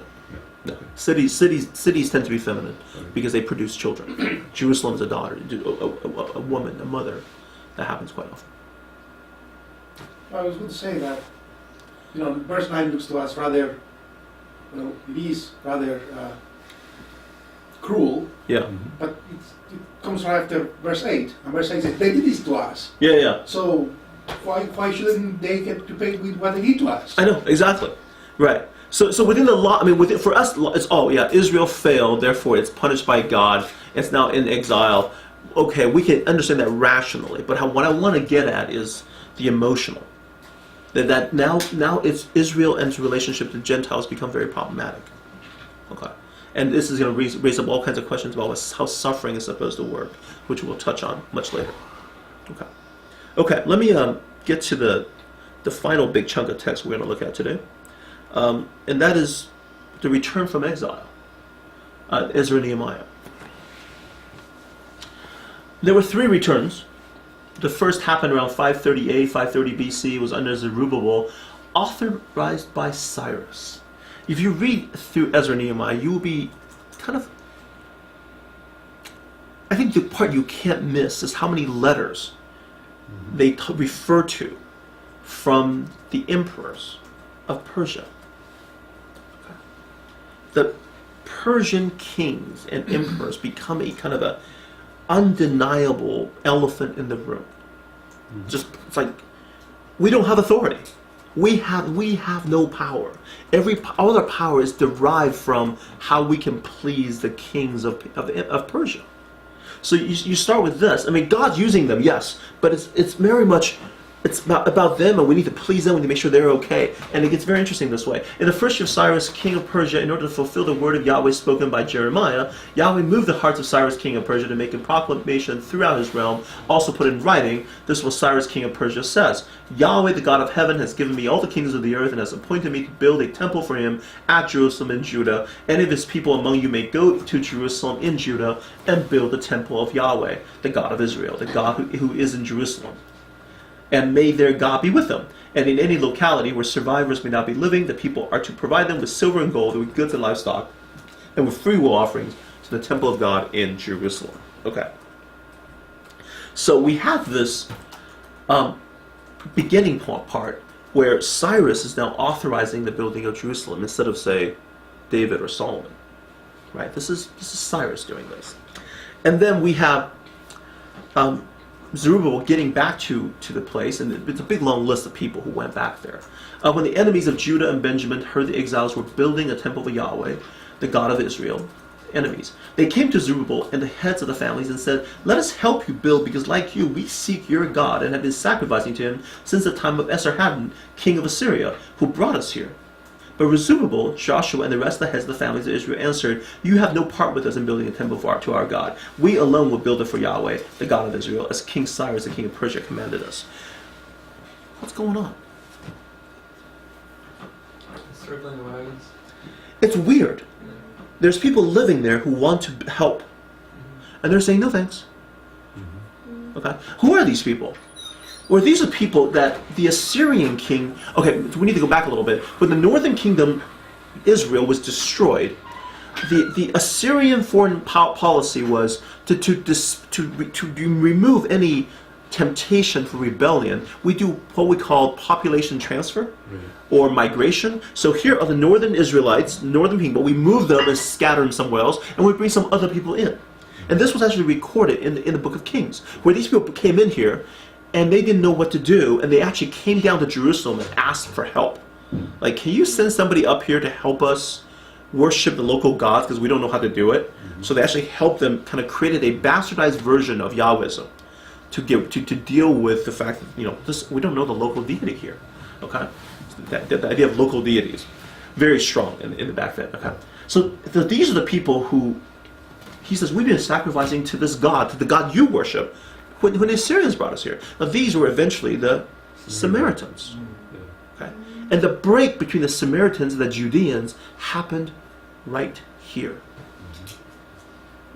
Okay. So could they have said, yeah, of course, help us build a temple to Yahweh?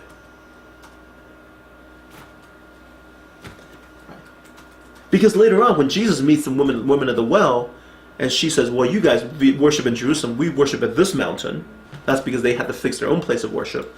And Jesus says, time will come when the true Yahweh worshippers worship him in spirit and truth. Doesn't matter where. Location makes no difference. That time will come. And he says, well, the Messiah. She says, well, the Messiah's coming, right? She goes, yeah, that's me. I'm the guy.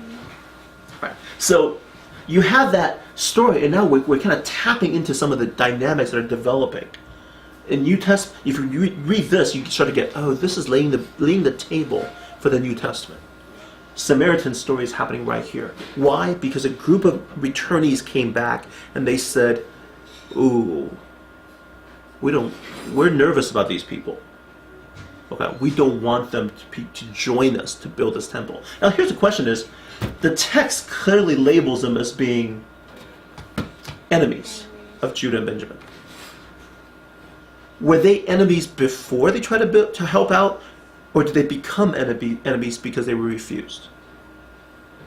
That's an interesting question. Yeah. Because what happens afterwards is they started opposing the project. They sent a letter back to Persia and says, hey, they're building this temple here. If you watch out, they're going to start their own independence rebellion. And then what happens? So then they send a letter back here that says you got to stop building. So the letters are going back and forth. You got to stop building. And then Zerubbabel says, okay, send a letter says go back and search the records. Cyrus actually wanted this built. And then they find the record. Okay, you can build it. And they go ahead and reauthorize them to build it. This letter's going back and forth. The powerlessness of the returnees, okay, is really apparent in this book. It's just one of the major storylines. Gentiles are in charge, and they decide, and you have to play by their games. It looks like the way that the storyline plays out that you can make the case that Zerubbabel was being very savvy about this, because they may have been, the people who were already there would have tried to co-opt the project, Yeah. rather than it being a specifically Yahweh-focused temple.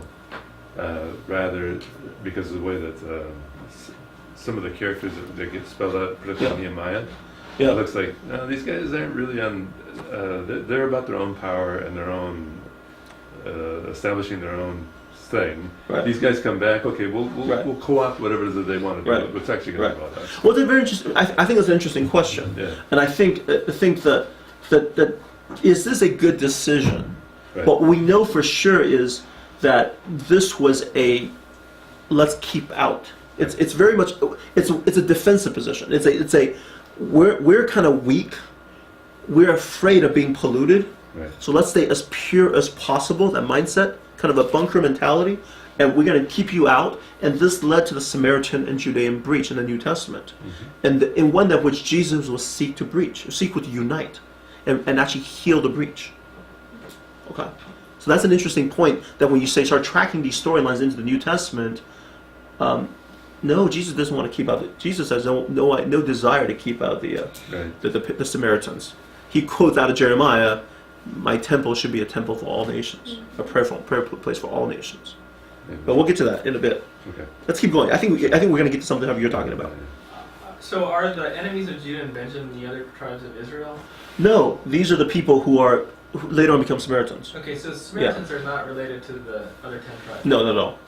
Well, the other tribes are gone, right? So there's only Judah and Benjamin coming back. They've been dispersed. They've been dispersed. They don't really exist. Yeah. The Catholics, at least, seem to recall that were a couple of survivors. So Yeah. They brought the representatives in because they're trying to say all 12 tribes returned. So, Yeah. Yeah. But they're not other tribes. They're not Israelites. But they're saying Assyrians brought us here, so we've been worshiping your God all this time. Right. So can we join? Okay. So at least from this passage, Yeah. it seems very sincere. It's your God.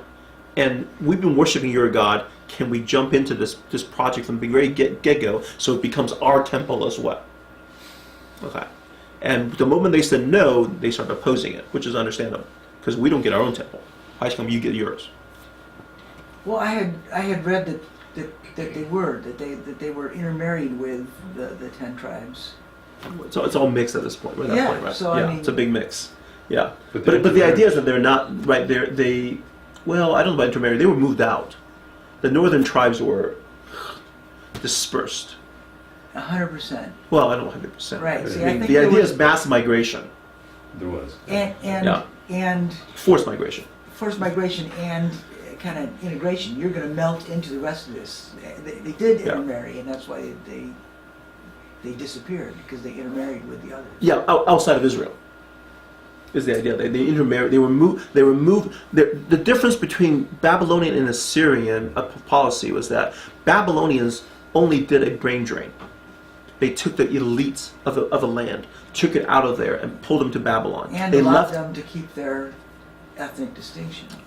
They left the people behind in the area. Uh-huh. They figure if you take away the elites, they're not going to rebel. But what the Persians decided is that doesn't help, because then you have an economic languishing area without leadership. And it's much better to leave the elites in place. So there's a sending. Persia did this thing where they just send everybody back. Go back to your own place. Reestablish your community. As long as you pay us our taxes, Right. we're good. Yeah. No worries. And that actually turns out to be the superior Right. method of running an empire, where the Assyrian and the Babylonian ones were much more cruel The Romans and did the disruptive. same thing. Yeah, Rome did the same thing. Yeah. Co-opt the local leader whenever you can. Yeah. You save you the trouble. You just deal with one guy, right? And then he gives you the money, and you give him the troops. Which is why here it became really problematic. Later Yeah. on, so. So these are kind of different imperial approaches. So someone in defense of the Chinese. Yeah. Once you build a temple, you have specific rules that are given in the law of Moses. Yes. And what's to say that those guys say, well, why do you guys get the priests? Right, Why don't right. we get some? So I understand the desire for control, desire for purity, desire for unity. I'm just saying that the trajectory here. Yeah, yeah. The trajectory here is unmistakable. This is the breach right here. Right. They came back. There's a breach, and that breach takes you into the New Testament. Yeah. Okay, and the question is already, what is the relationship to Gentiles showing up again here? And the posture right now, from inclusion to fear and doubt, now to exclusion. And also obedience to the law of God, right? I mean, presumably that's why we're doing these things, so that they Yeah. don't follow the law that God given. Right, but in order to be a blessing to the Gentiles. Right. So that's the thing. That's the part you're losing, right? The focus on let's practice the law. Let's practice the law, but you're forgetting the ultimate function. And what they do is totally understandable. If you're in Israel, if the temple is in Jerusalem and you have a king in place, oh yeah, come and worship at our temple. Join us. That's understandable. But right now, they have no control. They have no control of the culture. The fear is assimilation. The fear is we're going to disappear into nothingness. Yes. That's In that sense, focusing inward and become really focused on purity is understandable. right. Quite understandable, that isn't the direction of the God's original mission. The understandableness of it leads you to the Pharisaical thinking by the time you get to the New Testament. But there is a strand in, like, the wiping out of the peoples when they first moved into the Promised Land, kill them all. There is that strand in the Old Testament to just purify everything. Wipe out all And your- it's a God-given directive. But that That's would, because of the land. that- That's because of the pollution of the land. the idea was that the Canaanites were from God's perspective, some of the most morally decrepit people to ever walk the earth. Beyond the pale. And if you look at the list of things that they charged them with in terms of their religious practice as well as social practices, the idea that a city can legitimize homosexual rape of strangers as being public policy, the idea that child sacrifice is the norm, that all sacrifice involves temple prostitution, that incest was actually normative in the society. That it was just basically a sexually perverse society.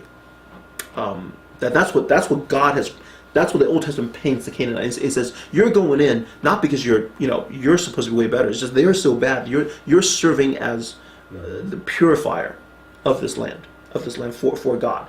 Just like eventually Babylon serves the same function in getting rid of Israel, because Israel became the Canaanites. Yeah. They became as bad as the Canaanites.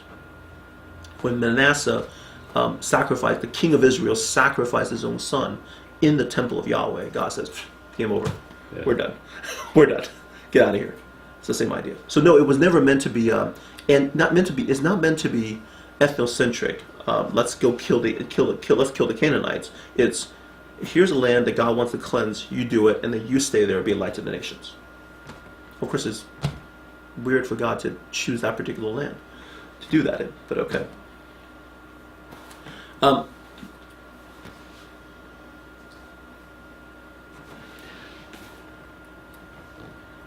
They built the temple, and then we have the second return in 458 BC under Ezra, authorized by Artaxerxes. After these things, during the reign of Artaxerxes, the king of Persia, Ezra, son of Sariah, the son of Ezra. I'm going to skip all this because he takes all the way back to the son of Aaron. Okay, he's the Aaronic priesthood. Right. Cool guy. Right. Okay, let's just skip all that. Verse 6. This Ezra came up from Babylon. He was a teacher and well versed in the Torah of Moses, which Yahweh, the God of Israel, had given. The king had granted him everything he asked, and for the hand of Yahweh as his head, as God was on him. Some of the Israelites, including priests, Levites, musicians, gatekeepers, and temple servants, also came up to Jerusalem in the 7th year of King Artaxerxes. Once again, this was in response to a king granting him everything he asked. Okay, so Gentile kings are able to do this, and then this turns into first person. We have a memoir a section of the memoir of Ezra. After these things had been done, the leaders came to me and said, the people of Israel, including the priests and the Levites, have not kept themselves separate from the neighboring peoples with their detestable practices, like those of the Canaanites, Hittites, Perizzites, Jebusites, Ammonites, Moabites, Egyptians, and Amorites. They have taken some of their daughters as wives for themselves and their sons, and have mingled the holy race with the peoples around them. That sounds a little nervous, isn't it? This is where I wanted to go before. Yeah, I know. I'm getting there, right? Yeah. This gets you. This kind of language in post-World War II makes us very nervous. Uh-huh. And the leaders and officials have led the way in this unfaithfulness. When I heard this, I tore my tunic and cloak, pulled hair from my head and beard, and sat down appalled. Then everyone who trembled at the words of the God of Israel gathered around me because of this unfaithfulness of the exiles, and I sat there appalled until the evening sacrifice. Okay. What's going on? Okay, first of all, these people really aren't there anymore. So this is a list straight out of the Old Testament. So what Ezra's doing is he's saying, okay, I know my Torah really well, and here you're doing it again. This is you guys come back and we're doing this all over again. You're gonna you're gonna mingle with the Canaanites. It's gonna start all over again. Right. Okay, and you're doing their practices again, and you're intermarrying. This is just like Judges. Mm-hmm. Okay, so he's reading the Judges lens through this, and he's very, very upset. And intermarrying, mingling the holy race with the people around them. That's a little nerve-wracking there. Yes, it is. Yeah. And then evening sacrifice, I rose from my self-abasement with my tunic and cloak, and torn, and fell on my knees with my hands and spread out to Yahweh my God and prayed, I am too ashamed to disgrace my God to lift up my face to you, because our sins are higher than our heads, and our guilt has reached the heavens. From the days of our ancestors until now, our guilt has been great. Because of our sins, we and our kings and our priests have been subjected to the sword and the captivity, to pillage and humiliation at the hand of foreign kings, as it is today. Okay, so what's the greatest problem? Being captive to the hand of foreign kings. Mm-hmm. Gentile power is the problem. Okay? And why is that happening? We sinned. Right? So that's our problem. Our guilt is our problem. Now, how do we sin? For a brief moment, Yahweh our God has been gracious in leaving us a remnant and giving us a firm place in its sanctuary, and so our God gives light to our eyes and little relief in our bondage. Though we are slaves, God has not forsaken us in our bondage. He has shown us kindness in the sight of King of Persia, granted us a new life to rebuild the house of our God and repair its ruins, given us a wall of protection in Judah and Jerusalem. But now, our God, what can we say after this?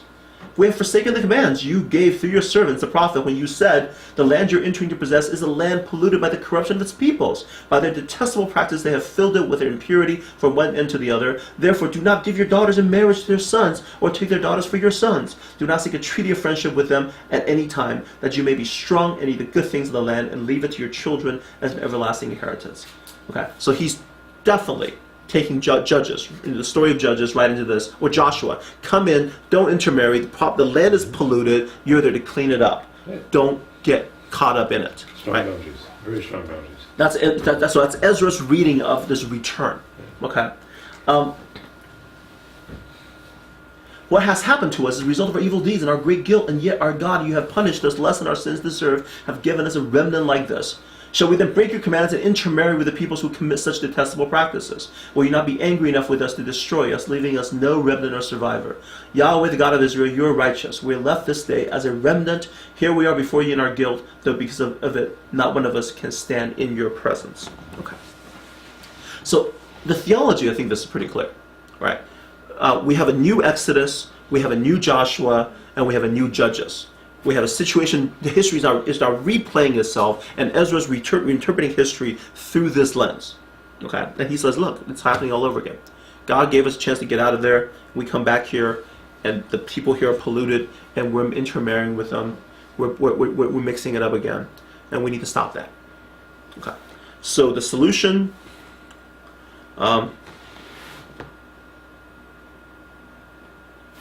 But while Ezra was praying, confessing, weeping, and throwing himself down before the house of God, a large crowd of Israelites, men, women, and children, gathered around them, and they too wept bitterly. And then Shechaniah, son of Jehiel, one of the descendants of Elam, said to Ezra, "We have been unfaithful to our God by marrying foreign women from the peoples around us. But in spite of this, there is still hope for Israel. Let us make a covenant before our God to send away all these women and their children, in accordance with the counsel of my Lord, and of those who fear the commands of our God. Let it be done according to the law.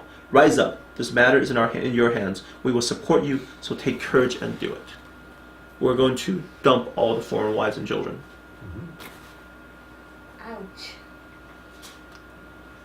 Mass divorce is what they did, right? Ezra rose up and put the leading priests and Levites and all Israel under oath to do what had been suggested, and they took the oath. Then Ezra withdrew from before the house of God and went to the room of Jehohanan, son of Eliashib. When he was there, he ate no food and drank no water, because he continued to mourn over the unfaithfulness of the exiles. Skip down a few verses. Within the 3 days, all the men of Judah and Benjamin had gathered in Jerusalem, and on the 20th day of the 9th month, all the people were sitting in the square before the house of God, greatly distressed by the occasion and because of the rain. Then Ezra the priest stood up and said to them, "You have been unfaithful, you have married foreign women, adding to Israel's guilt. Now honor Yahweh, the God of your ancestors, and do his will. Separate yourselves from the peoples around you and from your foreign wives." And they went and did this. Massive divorce. Wasn't there like a period of waiting before that? Where they demanded, let's wait some time. And then Well, some people refuse, but so a few people try to argue against it. But the whole assembly responded with a loud voice, "You're right. We must do as you say." But there are many people who hear, and it's a rainy season, and we cannot stand outside. Besides, this matter cannot be taken care of in a day or two, because we have sinned greatly in this thing. Let our officials act for the whole assembly. Then let everyone in our town who has married a foreign woman come at a set time, along with the elders and judges of each town, until the fierce anger of our God in this matter is turned away from us. Only Jonathan, son of Asahel, a couple of people opposed this. And then following that is a list of all the people who married foreign wives. They actually made a full list of these people. Okay, these are the ones who screwed up. Okay, it's amazing that the mentality has changed drastically. Now, how are we supposed to evaluate this? This is my question about narrative theology. This is a problem with narrative theology. Right. Okay, clearly, Ezra thinks this is the right thing to do. Okay, how much do we trust Ezra? Well, he's declared as the teacher of the law. He's not declared a prophet. Would Ezra have been reading people like Micah and Isaiah? Wouldn't they be available to him as well? Probably. But remember, the mindset is we need to get this right. We are getting a chance. We're getting a second chance at life here. So what do we do? How do we mess up the first time? First time we messed up by becoming like the Canaanites. So we need to do everything we can to stay away from the foreigners. But don't Isaiah and Michael already use that word remnant and talk about a different future. They had a different future. They had a different vision. The vision is which the Gentiles flow in, and we'll talk about that next time. It's a very different, but that's a vision of strength. That is a vision of God elevating them. They have power and strength, and Gentiles come and bring gifts. This is different. This is like we're like cowering. We can be wiped out at any time. This is a response out of fear and weakness, which they are indeed in fear and in weakness. There's no doubt that the pressure for assimilation and just to vanish off the face of the planet is very strong. So you're right, but he's drawing from a different storyline. James. In the list of like Amorites and Canaanites, is that what the Egyptians were on? Like, Yeah, Egyptians are added too, yeah. Like even though I don't think the original list of that in there. Right. And then two, in Jeremiah, it says, doesn't it say like to marry, like in Jeremiah's letter to the exile, this is to marry with the exiles and marry people who settle down, yeah. And then there's a whole idea of God hating divorce. Right. So there's a lot of interesting things going on here. I'm just saying when you start looking at a passage, you think, okay, I think when you read this, part of you says, go Jeremiah, yes, protect your people. Wait a minute, what? You're sending away the women, wives and children away? Really? Is this the right thing to do? How are we supposed to read Ezra? Given that the narrator, who is Ezra himself, is first person, is clearly behind this. Okay? And then when you connect this to, well, let's keep going. And then we'll come back and try and talk about this a little bit more. But So, before the exile, there were prophets. Yeah. And then there were recordings of what they said. Yes. Were there something similar during that time? Yes, they have the text already and think they probably have the prophetic corpus. But did they have prophets like that were Elijah or Elisha? They had a few prophets like Zechariah, Haggai, who are kind of post-exilic prophets. But they didn't deal with this particular issue of marriage or divorce. Oh no, sorry, marrying foreign wives. Yeah. Can I ask a pastoral question, but you can elect not to deal with it. Okay. And that is, this is the passage I go to when I'm dealing with men and women who are in relationships with people who are not Christians. Yeah. To say, here's a pretty good picture Right. of understanding how God views what it means to be unequally yoked. Okay. Is that illegitimate? You Can we hold off to the end and come back to this? Sure. Because I want to place this whole move within the larger canon. Sure. And I think that's important because when we talk about interpretation, I always talk about you start with exegesis. You start with original author, original audience. And here's Ezra. This is Ezra's memoir. We have a section of Ezra's memoir got incorporated into the whole Ezra Nehemiah. So he moves from third person all of a sudden to the first person. So we have a first person chunk in here where Ezra's talking. How are we supposed to deal with a memoir that's inside a book? That's inside a canon. Right. Okay. Are we supposed to say everything Ezra does is right? Is that the idea? So let's go further because Nehemiah has a little subsection on this as well. Yes. Okay, so let's keep going. But it's brilliant that Ezra is really honest to say that there's people who oppose this.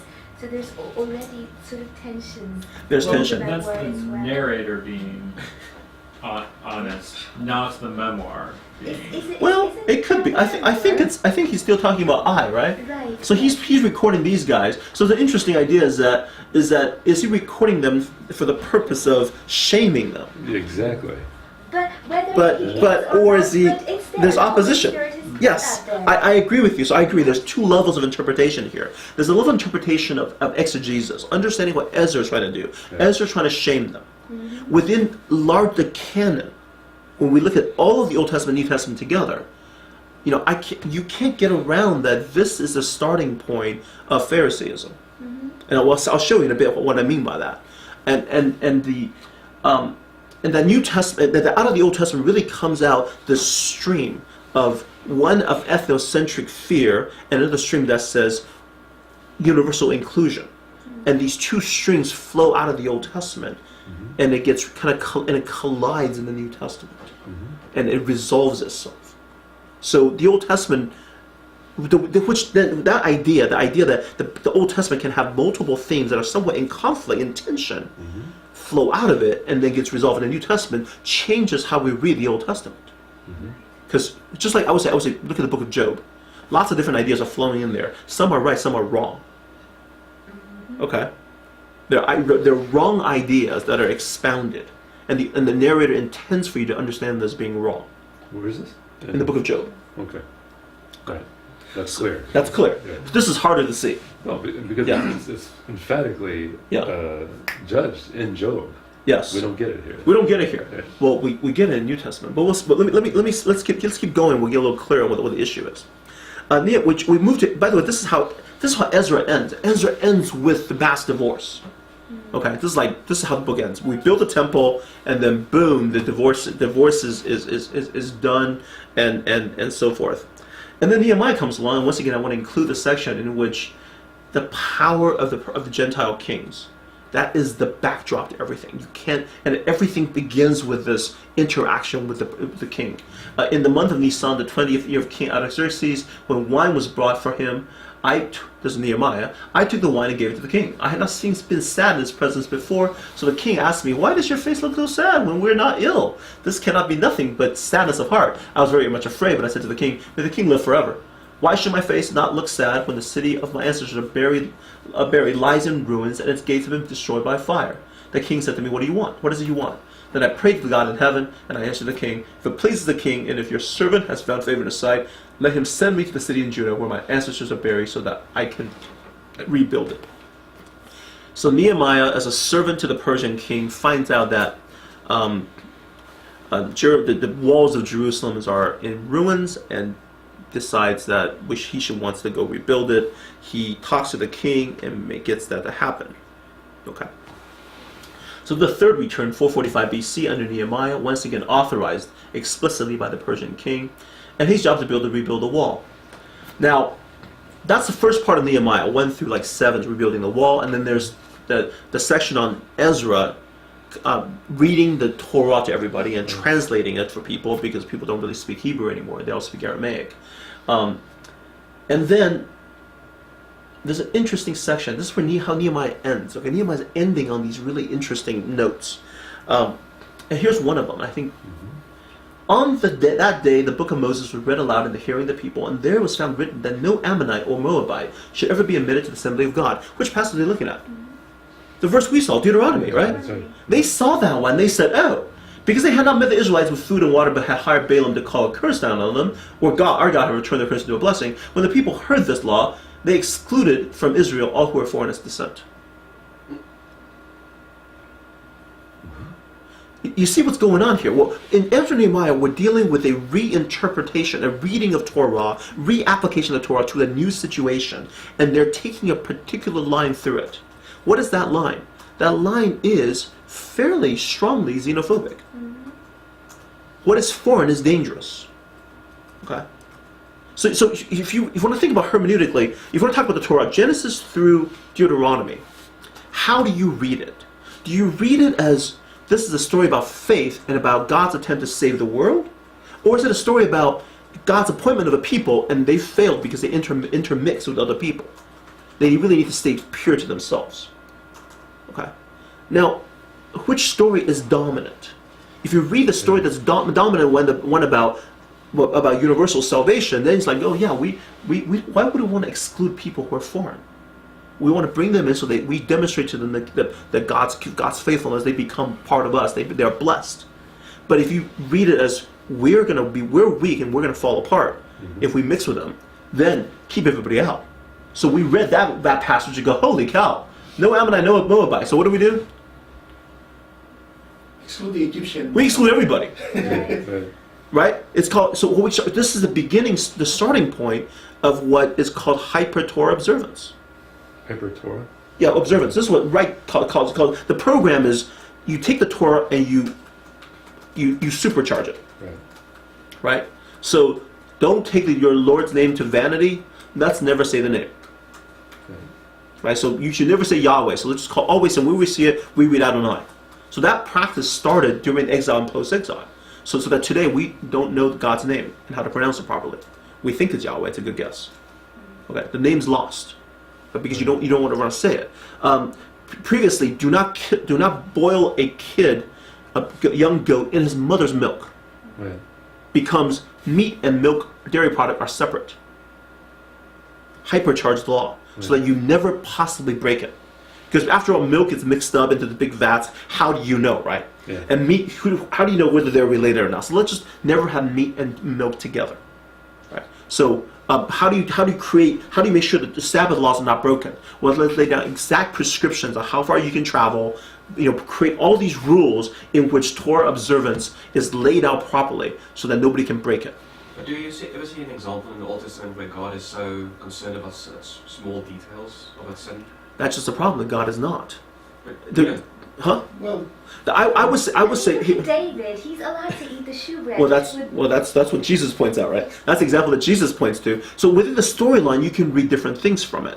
But I keep trying to point out that the primary history makes it very clear that the people are not kicked out of Israel because they blew they made little mistakes. They blew it because they broke the first commandment, which is do not have other gods.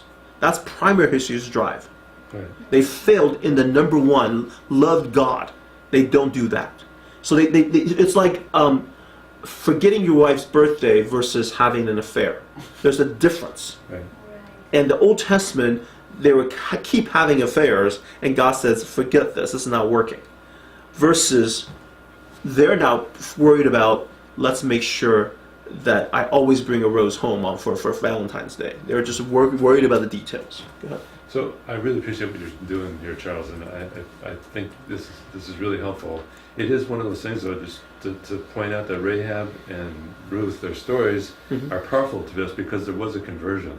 Yes. Whereas the wives and so on that Ezra is talking about in Nehemiah, we're not told whether or not they converted. We don't know. We don't know that, and we Right. have oodles of evidence in the past that when they intermarried, Right. those gods were brought into the tent, Yes. as it Yes. were, and to a very bad effect on the community. Yes. So we Yes. understand why.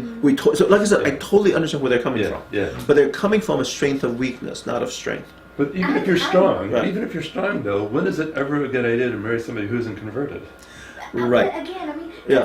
when God first talks about not marrying someone outside, Yeah. doesn't he clearly also give the logic every single time pretty much, saying that because they will turn your head Right. away from following Yahweh. Right. Right. Clearly, over here at least, when Right. I read it, they are building the temple. I don't see any of the women and children sort of anywhere suggesting, oh no, do we really want to? Right. So I would say we don't know. I was strongly offended. We don't know what's going on there, but what's going on is a strong desire to make sure nothing like that ever happens. Yeah. yeah. Okay, to the extent that you would actually have mass divorces. Right. Okay. Yeah. Which is against some other things that the Bible teaches, which is very strange. It's a strange idea that they're saying this is more important than that one. They're just going to say you could divorce nothing. We don't worry about divorce. Just get rid of them, right? They're so worried about this. So I would say that the tendency here to keep out the Gentiles, very strongly present here, dominates Ezra and Nehemiah. Gentile empires in charge. We are weak, and we need to have that bunker mentality of keeping to ourselves, keeping everybody else out. Okay, and this is, and by the way, keeping everybody else out and focus inward. That is the way in which God is going to bless us, so that we can be restored. Okay. To do what? We don't know about that. Oh, bless the nations. Right. Sorry. Right. So that idea is completely missing from Ezra and Nehemiah. The idea they are to be a blessing to the nations, that's gone. The return does not come with it a blessing to the nation idea. You do not see it anywhere in here. And there's no sense in which God is really working through their enemies. Like in the Ninevites, God had forgiven them and had mercy on them. There's no sense in which We're not told. Yeah. We're not told anything of this, right? We and it's understandable. I mean, you're absolutely right. If they intermarry, they probably would fall apart again. And I think but they swing to the other side, and by the time you get to the New Testament, this becomes the problem you're dealing with, which is Jesus getting nailed for not keeping the Torah properly, Right. and hanging out with the wrong kinds of people, and talking to a Samaritan woman, and then feeding the 7,000 for the Gentiles on Gentiles. It's kind of a kind of a new exodus for the Gentiles in the gospel, right? And this whole entire storyline, how will the Gentiles be enfolded into the people of God, becomes the dominant problem in the New Testament. And so this issue is one of which it keeps going. And Charles, yes. can I just say that, I mean, sociologically as well, Yeah. there's a lot of work that's happened around how minorities react to protect their identity. Yeah. So, for instance, I mean, the Indians in America are much more hyper-Hindu than the Indians in India. Yes. When you're a minority, you become right. You become fixated and focused on the tradition of your because you don't. Change is dangerous. Right. Change is challenging. Change can wipe out your cultural identity. So you're absolutely right, and I'm not at all saying they're blaming them for what they did. I'm merely saying that this text, these texts are presenting out of the Old Testament history a tradition that lays before you the situation in the Gospels, Right. which then really I think is very helpful for us, because I think what Jesus and Paul are doing is they're actually recalling the Torah as it was meant to be. Right. That recalling the prophetic line was meant to be, whereas the people that they were dealing with comes out of this tradition, which is true. I mean, the question is, if you are under a Gentile power, which is the same thing as the New Testament, nothing's changed. Now you have the Romans, you have a Western culture that's even stronger in its push toward assimilation. What do? Well, you focus on yourself and exclude outside people, and anybody who interacts with them is dirty and unclean, right? And you create all these ways in which you segregate yourselves, and the New Testament message is be a blessing to the nations even when you don't have power, even when you don't. The Gentile emperor is a Gentile emperor, not a Christian. How do you do that? And that comes out of strength, and that strength doesn't come from power; it comes from the power of the Holy Spirit, right? So there's obviously a difference, but nonetheless, we are not given a Christian nation to run in. No offense to Americans who think we're in a Christian nation, we're not given a Christian nation within which to live our lives. Sorry, we gotta go. All right. So I think let me get back to just a question about how to think about canon. To comment on the canon, I do believe in Ezra Nehemiah. We can know what he's thinking in his writing, and we believe that it is inspired in the sense that God wants it as part of the canon.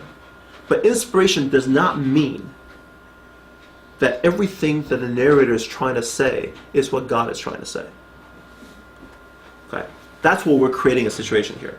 We're creating a situation where God's saying we're going to include certain texts in the Bible that's going to really help you understand the New Testament. Okay, I think that's a way of reading text that affirms both inspiration of Ezra and Nehemiah, without then affirming that this ethnocentrism is actually designed by God, because clearly when you hit the New Testament, it's not. Right? God's saying we want to bring the Gentiles in. We want to love the Gentiles. And when Paul's faced with the same problem, you're married to a non-Christian, divorce them? No. Actually says that. Don't do it. Right? So we have the parallel situation in Paul, where this happens. So, anyway, questions, comments about Ezra and Nehemiah, as well as how do we do canon?